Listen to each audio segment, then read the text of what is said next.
गुरु साक्षात् परब्रह्म तस्मै श्री गुरवे नमः। शुक्लांबरधरं विष्णु शशिवर्णौ चतुर्भुजौ प्रसन्नवदनौ ध्यायेत् सर्वविघ्नोपशान्तये। श्रीराम राम रमेति रमे रामे मनोरमे सहस्रनाम तत्तुल्यं राम नाम वरानने। आपदामपहर्तारं दातारं सर्वसंपदा लोकाभिरामो श्रीरामो भूयो भूयो नमाम्यहम्। हनुमानञ्जनासूनुः वायुपुत्रो महाबलः रामेष्टः फल्गुणशकः पिङ्गाक्षो अमितविक्रमः उदधिक्रमणश्चैव सीताशोकविनाशकः लक्ष्मणप्राणदाता च दशग्रीवश्च दर्पः। द्वादशैतानि नामानि कपीन्द्रस्य महात्मनः स्वापकाले पठे नित्यं यात्राकाले विशेषतः तस्य मृत्युभयो नास्ति सर्वत्र विजयी भवेत्।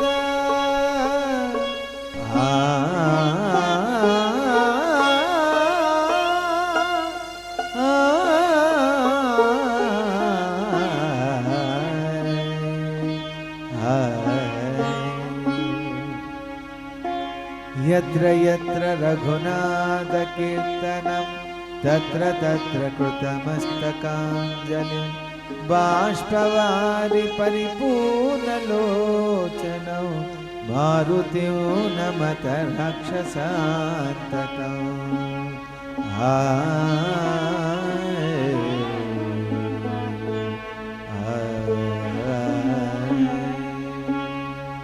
श्री हनुमान गुरुदेवुलु नायक पलिकिन सीताराम कथा हे पलिकद सीताराम कथा। సర్వసులక్షణ లక్షిత జాత సీతగా కమరి ఎవరి మాత. హనుమంతుల వారు తల్లిని ఏ రకంగా ఉంటుందని ఊహించుకున్నారు. ఎందుకంటే ఆ తల్లిని ఎప్పుడూ చూడలేదు. కేవలం శ్రీరామచంద్రుడు ఒక అర్ధాంగి అయితే సీతమ్మ ఎలా ఉంటుందో రామచంద్రుడు లాంటి సరి సమానురాలైన గుణం కలిగినటువంటిదే అయి ఉంటుంది ఆ తల్లి. కనుక ఆ తల్లి ఎలా ఉంటుందో ఒక రకంగా ఊహించుకున్నాడు. లంకానగరంలో కోట్ల కొద్ది స్త్రీమూర్తులు వెతికారు. ఎవరిని చూసినా ఒకళ్ళకి మించిన ఒకళ్ళు అందగత్తెలు కనపడ్డారు, కానీ శ్రీతమ్మ లాంటి గుణవంతురాలు ఎవరు కనపడలే. హనుమంతుల వారికి మనసుకు అనిపించలే. చిట్ట చివరికి మండోదరిని చూశాడు. ఈవిడ నా తల్లి కానే కాదు అనుకున్నాడు. నా తల్లి లాగా ఉన్నది కానీ నా తల్లి కానే కాదు, నా తల్లి కాలేదు కూడా అనుకున్నాడు. చిట్ట చివరికి ఇప్పుడు సాక్షాత్ సీతమ్మ వారిని చూశాడు. సర్వసులక్షణ లక్షిత జాత సీతగాక మరి ఎవరి మాత. ఈవిడే నా తల్లి, ఈవిడ కాకపోతే ఇంకెవరు అవ్వలేరు, ఈవిడైతేనే ఇలా ఉండగలరు. రాముడికి దూరమైన తర్వాత నా తల్లి ఎలా ఉంటుందని ఊహించుకున్నాను. అక్షరాల నా తల్లి అలాగే దర్శనమిచ్చింది. ఈవిడే నా తల్లి అని ఆవిడ ఇంకా పై కొమ్మల మించి కింది కొమ్మల మీద దిగి తొంగి తొంగి చూసి బోర్ను మన ఏడవటం మొదలుపెట్టాడు. ఆహా కంటి కనుగొంటిని నా తల్లి నేను చూశాడు. బోరును మన ఏడవటం మొదలుపెట్టాడు. ధర్మాత్ముడైనటువంటి నా తండ్రి శ్రీరామచంద్రుడు, ధర్మమూర్తి అయినటువంటి సీతమ్మక ఇన్ని కష్టాలు, ఎంత ఎడబాటు. ఆ గర్భ శ్రీమంతురాలే ఆ తల్లి యొక్క కరుణ ఎవరి మీద క్షణకాలం వర్షిస్తే అఖండమైన భోగభాగ్యాలు అనుభవిస్తారే, అటువంటి సాక్షాత్తు ఆ లక్ష్మీదేవిక ఇన్ని కష్టాలని బోర్ను మనం ఏడుస్తున్నాడు. దశరథ మహారాజు పెద్ద కోడలే, జనక మహారాజు ప్రియపుత్రికే, శ్రీరామచంద్రుడు ఒక అర్ధాంగే, సీతా మహాలక్ష్మి, ఆ తల్లిక ఇన్ని కష్టాలు అని బోరును మనం ఏడుస్తున్నాడు. ఎలా ఉన్నది ఆ తల్లి పరిస్థితి, ఎంత దారుణంగా ఉన్నదో చూసి తట్టుకోలేకపోయాడు, విలపించాడు, బాధపడ్డాడు, దుఃఖించాడు. ఏ రకంగా ఆ తల్లి కనపడిందో తెలుసుకుందాము. శ్రీ హనుమాను గురుదేవులు నాయద పలికిన సీతారామ కథ, నే పలికెద సీతారామ కథ. పూలు నిండిన పొలములందున నాగేటి చాలున జననమందిన, జనక మహారాజు కూతురైన దశరథ నరపాలు కోడలైన, జనక మహారాజు కూతురైన దశరథ నరపాలు కోడలైన, సీతాలక్ష్మికి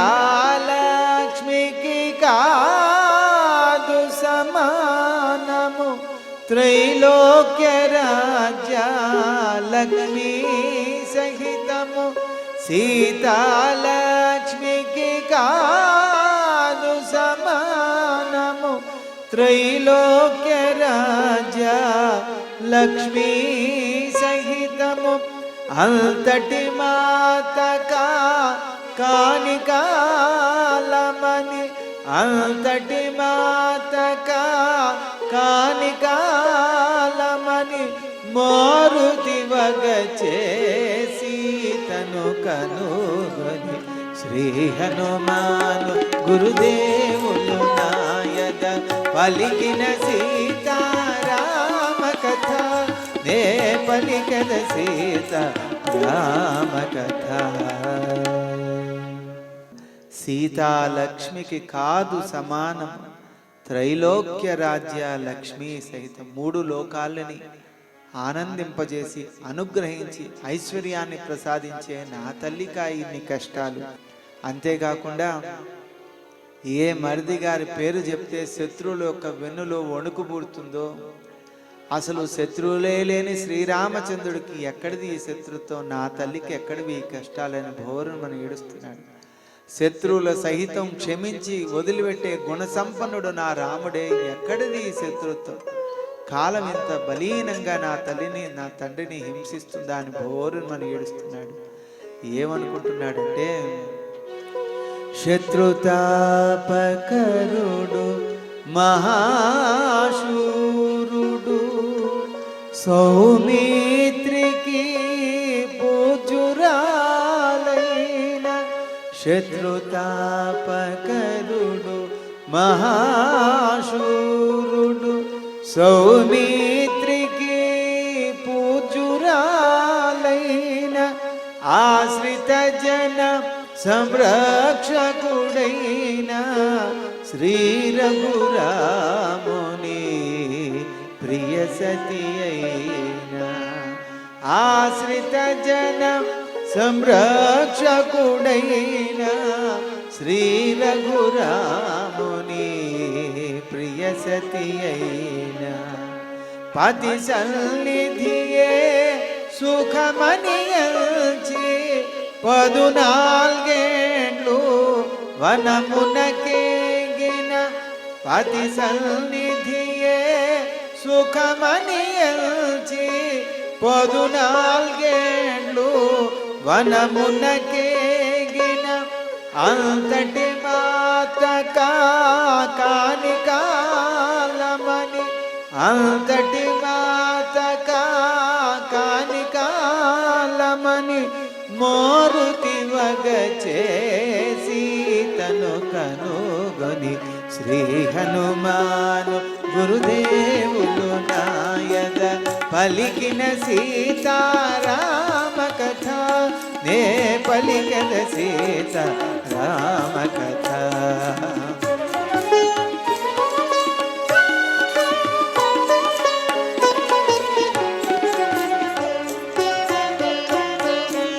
బంగారు మేని కాంతులు మెరయా మందస్మిత ముఖ పద్మము విరియా.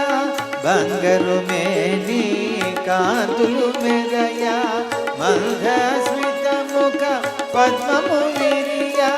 హంసతూలికా తల్పమందున రాముని గూడి సుఖింపగతగిన.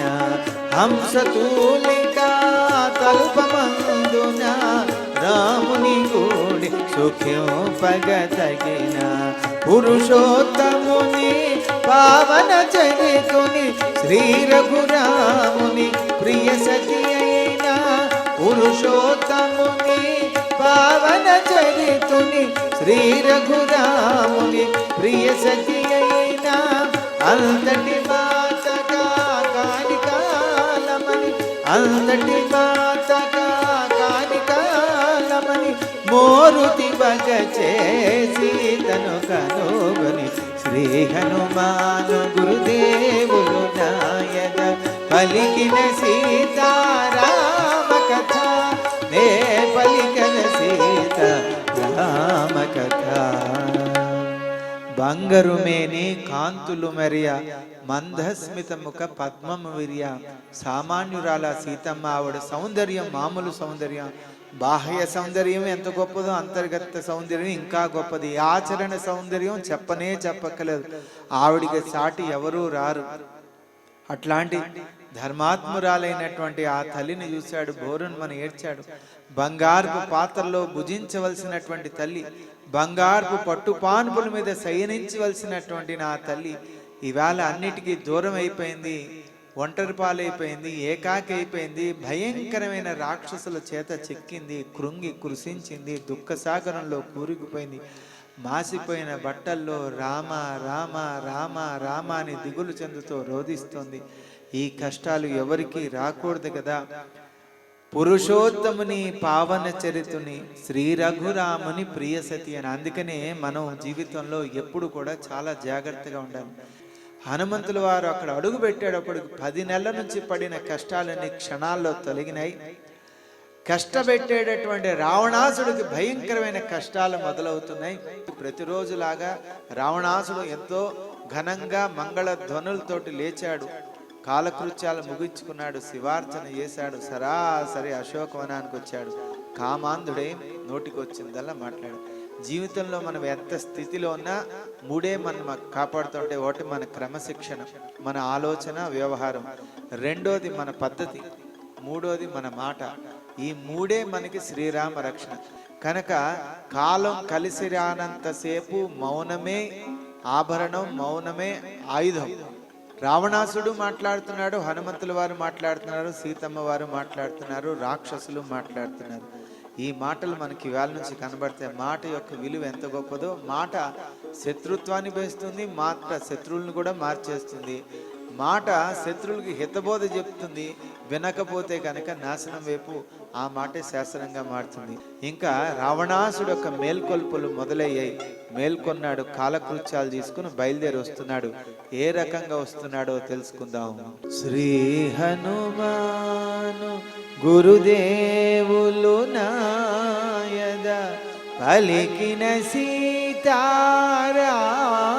కథ నే పలికద సీతారామ కథ. బోడు జాముల రేయి గడువగా నాల్గవ జాము నడచుచుండగా. మూడు జాముల రేయి గడువగా నాల్గవ జాము నడచుచుండగా. మంగళవాద్య మనోహర ధ్వనులు లంకేశ్వరుని మేలుకొలుపులు. మంగళవాద్య మనోహర ధ్వనులు లంకేశ్వరుని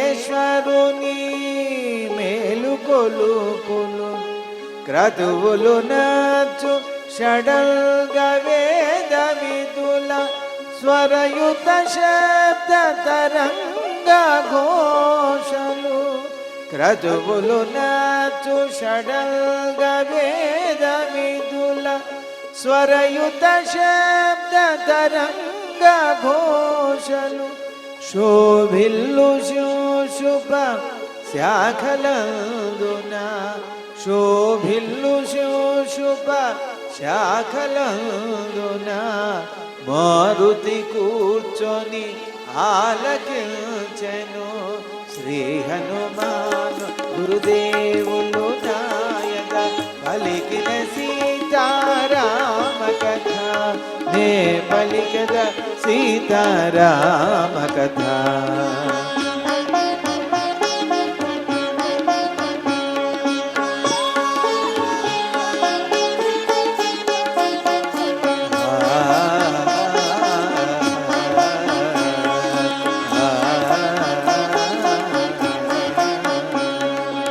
రావణాసుడు కూడా ఏమీ మామూలు వాడు కాదు, ఎంతో ఘనమైన తపస్సు చేసిన మహాభక్తుడు. కాకపోతే తన బలం అంతా కూడా అహంకారం కింద మారేటప్పటికీ చరిత్రహీనుడిగా మిగిలిపోయాడు. మనకి రామాయణంలో ఇద్దరు మహాభక్తులు అంటే చాలా మంది కనబడతారు. ఒక శబరి మహాభక్తే, ఆవిడ సామాన్యురాలు కాదు.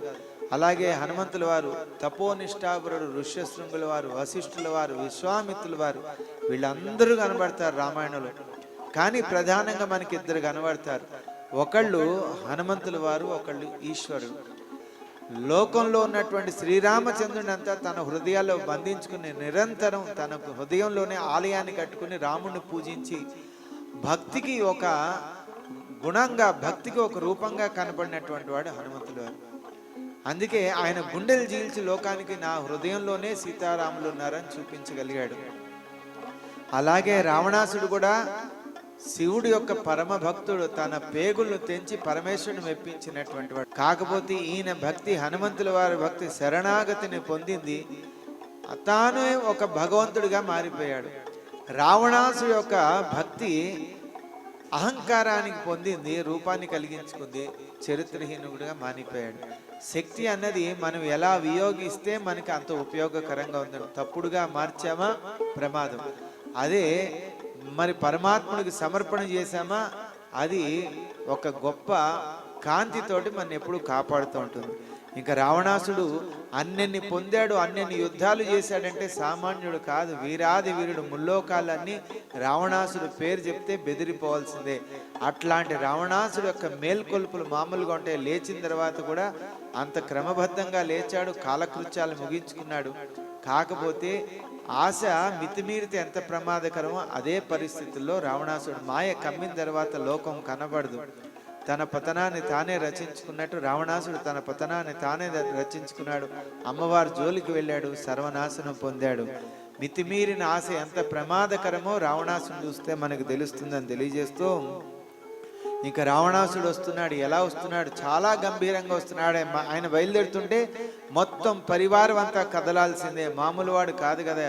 ఆయన బయలుదేరుతుంటే ఎంత గంభీరంగా ఉన్నదంటే, రావణాసురుడు శాస్త్రోక్తముగా వేకువనే విధులన్నయోనర్చెను. రావణాసురుడు శాస్త్రోక్తముగా వేకువనే విధులన్నయోనర్చెను. వధోత్కటులై మదన తాపమున మరి మరి సీతను మదిలో నంచెను. వధోత్కటులై మదన తాపమున మరి మరి సీతను మదిలో నంచెను. పలువురు కాంతలు పరిసేవ్యోపగ రత్నకాంతులు దిశలు నిండగా. పలువురు కాంతలు పరిసేవ్యోపగ రత్నకాంతులు దిశలు నిండగా. దశకంఠుడు దేదీప్యమానముగా, దశకంఠుడు దేదీప్యమానముగా వెడలను అశోక వనము చేరగా. శ్రీ హనుమాను గురుదేవులు నాయన పలికిన సీతారామ కథ నే పలికద సీతారామ కథ.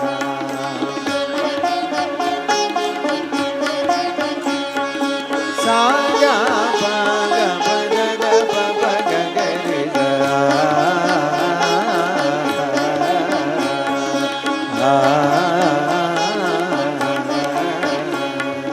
రావణాసుడు ముల్లోకాల్ని జయించినటువంటి వీరాది వీరుడు. ఆయన బయలుదేరుతుంటే ఆయన ప్రోటోకాల్ మామూలుగా ఉంటుందా? సేవకులు, రక్షకులు, ప్రియురాళ్ళు, మంత్రులు అందరూ కూడా బయలుదేరాల్సింది. ఎప్పుడు ఏది అడుగుతాడో తెలియదు, అన్నీ మోసుకుపోతూ ఉంటారు ఆయన ఎక్కడికి కదిలినా.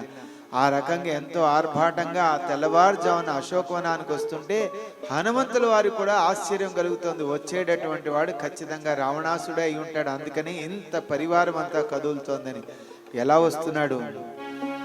జలములు నింపిన బృంగారములతో కొందరు యువిదలు ముందు నడువగా, జలములు నింపిన బృంగారములతో కొందరు యువిదలు ముందు నడువగా, కాంచన దీప స్తంభములతో కొందరు కాంతలు వెంట నడువగా, కాంచన దీప స్తంభములతో కొందరు కాంతలు వెంట నడువగా, ఛత్ర చామర మధుపాత్రలతో కొందరు రమణులు తోడు నడువగా, ఛత్ర చామర మధుపాత్రలతో కొందరు రమణులు తోడు నడువగా,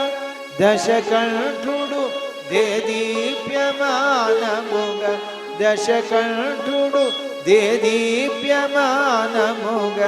వెడలను అశోకవనము చేరగా.